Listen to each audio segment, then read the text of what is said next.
yang diomongin tahu banget. Terima kasih Anda masih bersama kami di Political Show dan kita langsung bergabung dengan teman-teman dari Badan Eksekutif Mahasiswa Universitas Parahyangan yang sudah mengikuti diskusi kita pada malam hari ini. Ada Nadinka dan juga Evelyn sebagai perwakilan dari teman-teman BEM Unpar. Silakan Nadinka. Nadinka dulu, ya. Ya, halo selamat malam semuanya kepada bapak-bapak yang sudah hadir dan juga Mbak Nana ya. Tadi juga udah dengar, terima kasih banyak atas pemaparannya dan diskusi yang tadi udah dilakukan kepada Pak Hendra, Pak Ihsan, Pak Arief, Ya. Pak Surya dan juga Pak Taufik ya. Dari tadi kami juga mendengarkan dan cukup menariknya terkait hal ini. Jadi gimana tanggapannya apa nih? Yuk langsung. Untuk pertanyaannya,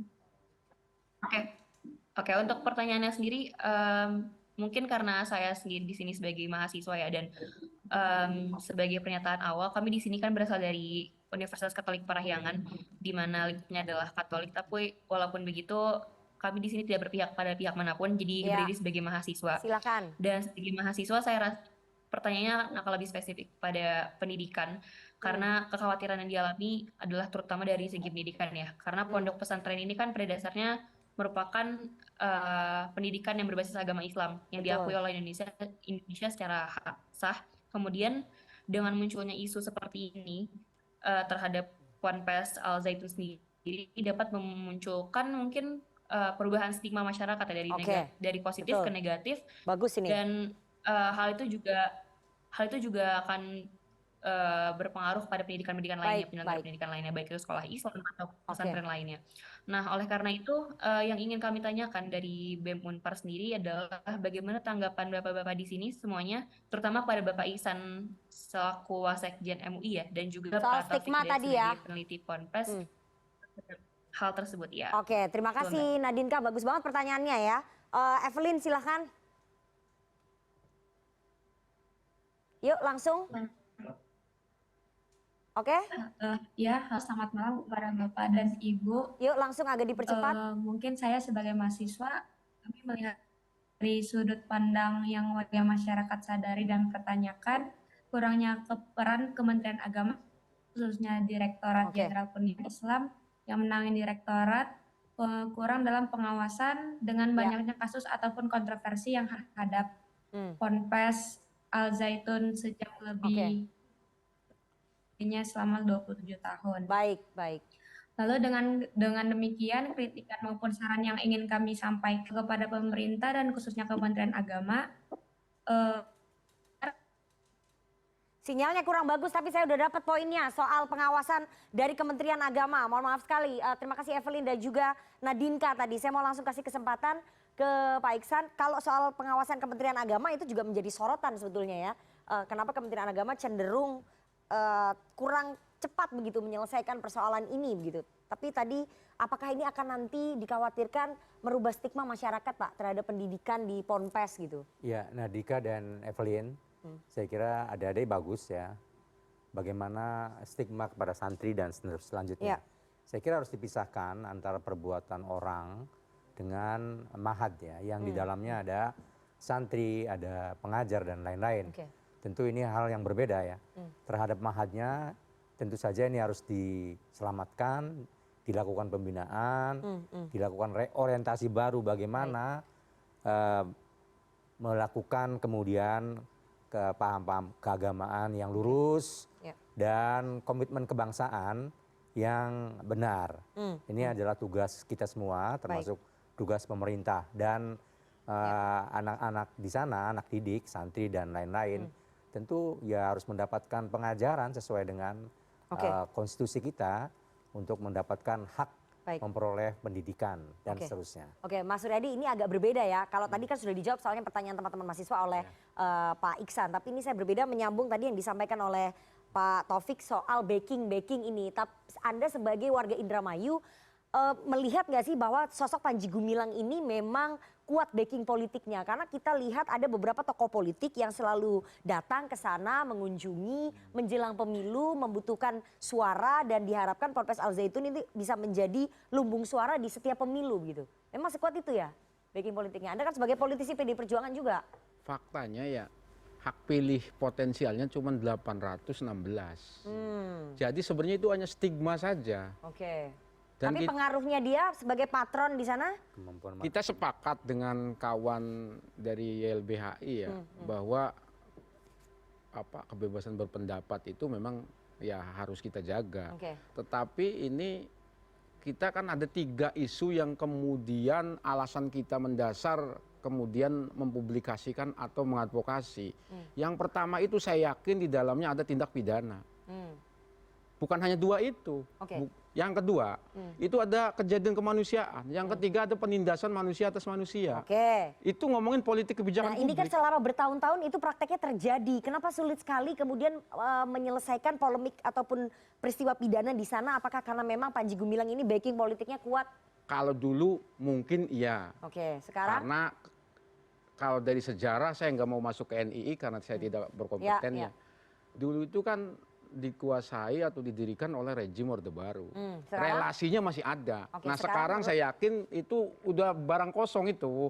Tindak aja secara hukum. Oke, jadi backing politiknya seorang Panji Gumilang sekarang udah luntur begitu ya? Menurut saya Sudah nggak begitu. ada. Oke, Mas Arief, Anda melihat kasus ini memang murni kasus hukum atau tadi seperti yang disampaikan oleh Mas Taufik, ada transisi sebetulnya kepemimpinan yang mungkin terjadi di Ponpes Al Zaitun ingin menghilangkan jejak-jejak di masa lalu dan itu tadi backing politik karena kan ini menjelang pemilu juga ya, Mas? Iya, saya tidak melihat terlalu dalam kasus ini ya. Tapi kalau melihat perkembangan beberapa waktu terakhir, terlebih tadi statement dari Pak Menko Polhukam yang mengatakan bahwa kasus ini hanya person bukan yang lain. Saya kira itu mendahului proses hukum. Oke. Dan itu statement politik.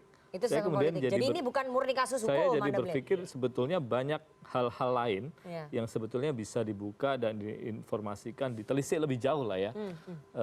Yang itu akan sebetulnya betul-betul membuka aktor-aktornya itu siapa saja, Oke.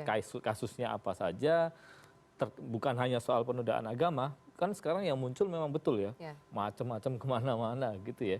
Jadi kalau memang ini murni kasus hukum ya, ya mestinya kemudian fokus saja ke Jadi Anda kasus sepakat hukum tadi yang ya. disampaikan oleh Mas Taufik? Ya, karena dengan kemudian ini diproses secara hukum, ini fair. Oke. Ya, harapannya begitu. Oke. Betul. Tapi kalau ini masuknya sudah wilayah politik, nah, kita tahu bahwa politik itu hari ini ya lebih tinggi dibanding hukum gitu ya. Mestinya nggak Iya. boleh ya. Iya. Ya. Nah Tapi itu Anda akan melihat bisa kecenderungan lain itu? dan kecenderungan dalam kasus-kasus penodaan agama. Oke, itu memang berkaitan erat dengan politik seperti dengan Basuki politik dan Cahayapurnama ya. minoritas Muhammad itu TC juga ya. minoritas Oke. pada akhirnya itu menjadi korban.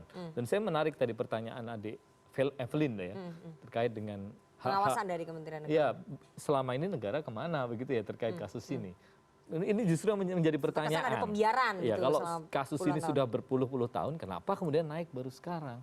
Kenapa kemudian baru diproses sekarang? Baru naik Ini jadi sekarang menjelang pertanyaan. pemilu, apakah ini Nah, pengalian isu menutupi saya- jejak-jejak tertentu ya, kita juga nggak tahu. Itu kita nggak tahu gitu ya. Oke. Tapi yang menarik adalah kalau konteks hari ini adalah dampaknya terkait dengan penegakan hukum di kasus Az-Zaitun ini. Iya, iya. Bagaimana hak-hak Oke. masyarakat yang lain, Oke.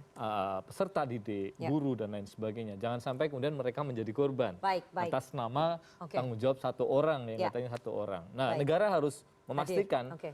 mereka melindungi Ya. hak atas pendidikan, hak Oke. atas pekerjaan, Ya. ya. Terakhir, yang lain. Oke, terakhir ke Mas Iksan sebagai mantan santri, sebagai alumni Ponpes Al Zaitun, Anda inginnya bagaimana nih ke depannya Ponpes Anda ini? Karena kan kalau hanya dilokalisir ke Pak Panji Gumilang artinya Ponpes ini akan berjalan seperti biasa. Tapi kalau misalnya nanti harus di restrukturisasi ataupun dibenahi atau mungkin bisa ditutup untuk sementara, ini harapan Anda sebagai mantan santri di sana gimana Mas Iksan? Ya, jadi Al Zaitun, Syekh Panji Gumilang itu adalah nahkoda untuk kapal pesiar yang ada di permukaan. Dan pada waktu yang sama juga beliau adalah nahkoda untuk kapal selam yang ada di bawah permukaan. Nah, jadi oke. kita mau tamatkan yang namanya cruise ini yang tidak terafiliasi dengan apa yang dituduhkan selama ini gitu. Oke. Ya, kita harapan kita maksudnya ini saya udah 17 tahun menjadi alumni Al Zaitun dan ini bukan pertama kali muncul lalu tenggelam kayak gitu. Ya. Ini udah berkali-kali. Kita berharap ini nggak harus selesai ini tahun Baik. ini harus selesai. Kita nggak mau karena resikonya itu cuma ada ditanggung oleh alumninya. Ya. Hari ini pemerintah Pemdanya pemerintah Nusa Tenggara Barat udah mengawasi alumni Al Zaitun, padahal satu-satunya yang paling bersih dari Al Zaitun itu adalah santri atau alumninya. Oke. Justru orang-orang yang bilang tadi yang underground atau orang-orang yang di kapal selam itu mereka senang dan tak pernah disentuh oleh polisi. Oke. Nah, justru kami nih alumni yang paling kena dampak dari kasus-kasus kayak gini. Baik. Jadi kami nggak mau ke depan pemerintah tidak memperhatikan kami. Oke. Terima kasih. Oke, baik. Itu semoga pemerintah, terutama Kementerian Agama ya, bisa mendengarkan suara dari mantan-mantan santri. Kementerian Agama nggak akan, Mbak, Kementerian Agama nggak akan sampai tangannya untuk menjangkau orang-orang di bawah kapal pesiar Jadi itu, siapa Mbak. yang menjangkau? Nggak akan sampai. Polisi, cuma polisi yang bisa nyampe tangannya sama Oke. intelijen, Pak. Mbak, Oke. kayak gitu. Oke, MUI tanggapannya terakhir Pak Iksan.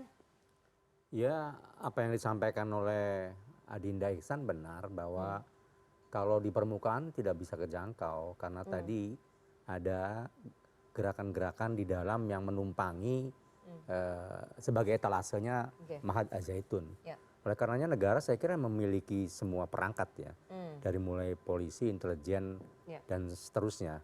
Tentu saja ini menjadi tanggung jawab kita semua termasuk negara. Bagaimana Oke. kemudian berarti dalam arti untuk mengawasi kegiatan-kegiatan yang tadi yang dikatakan underground. Oke. Artinya ketika salah satu ini pintu masuknya Panji Gumilang ini ditarik Ya. untuk mempertanggungjawabkan perbuatan pidananya yang memang itu menjadi kewajibannya, nanti akan muncul. Ibaratnya kalau kita itu memberikan makanan di kolam ikan, Oke. nanti akan muncul tuh. Ya. Ya siapa saja yang dimaksud underground dan lain-lain itu. Jadi memang sudah benar bahwa polisi yang turun tangan. Sudah sangat benar dan Oke. tepat sekali saya kira. Bagaimana kemudian melindungi mantan-mantan santri ini supaya tidak terstigma dan santri-santri yang di sana? Ya itu, ini bagian dari pembinaan yang juga harus dilakukan oleh Oke. Kementerian Agama Baik. untuk mengembalikan pemahaman keagamaan yang benar Oke. dan menjadi tanggung jawab pemerintah untuk tadi berkomitmen kebangsaan yang baik. Baik. Nah, itu Kita saya tunggu kira itu nanti menjadi langkahnya concern kita semua. dari pemerintah. Mungkin MUI juga bisa membantu ya. Insya Allah. Mas Taufik 1 menit ya, karena kita udah mau closing ini. Ya, barusan tadi saya lihat di layar tentang aksi penggerbekan ya Oke. yang terjadi di Samali saat Ya, itu, di mana kami menemukan puluhan mahasiswa. Sebetulnya dalam kisah panjang ya, tragedi kemanusiaan Mahat Al Zaitun Ya. yang berkedok NII itu yang paling menderita, paling jadi korban adalah mahasiswa. Oke. Dan mahasiswa kan punya orang tua, artinya orang tua yang menderita. Jadi apa poinnya? Artinya mulai sekarang, mohon maaf Pak Mahfud, ya mohon maaf Pak Polisi, MUI, coba sekarang kita sudah mulai menghitung angka korban dari anak-anak bangsa yang Oke. terpapar radikalisme. Ya. Oke. Dan ini radikalisme ini direkayasa, maaf, oleh kekuatan-kekuatan dalam tanda kutip negara intelijen. Oke. Jadi bukan NII yang kemudian membangun rasa kebencian. Ya, ya. Sampai kapan kita akan maju ke depan kalau kita selalu saja menggunakan simbol ini NII. Tapi itu hanya kedok begitu ya. Kedok saja. Ya. Kita terus terang ya kepada para pendemo dan sebagainya, coba perhatian. Di sekitar masyarakat, di sekitar Al Zaitun, itu para karyawan-karyawan menderita. Coba besok demonya bawa sembako, bawa makanan, bagikan kepada para korban-korban. Oke, nanti kita akan coba datang ke sana ya. Kita akan lihat Ini tragedi benar nggak apa yang kemanusiaan disampaikan luar oleh Mas biasa. Taufik. Itu mungkin menarik sekali untuk jadi bahan liputan pemberitaan nantinya. Masukannya ditampung Mas Taufik. Terima kasih Mas Taufik dan juga narasumber yang lain. Setelah ini kita akan mendengarkan sentilan dari teman-teman komisi.co tentang polemik Al Zaitun yang hampir 20 tahun lebih tidak selesai-selesai. Apakah episodenya akan selesai tahun ini? Kita harus jeda terlebih dahulu. Jangan kemana-mana, tetap bersama kami di Political Show.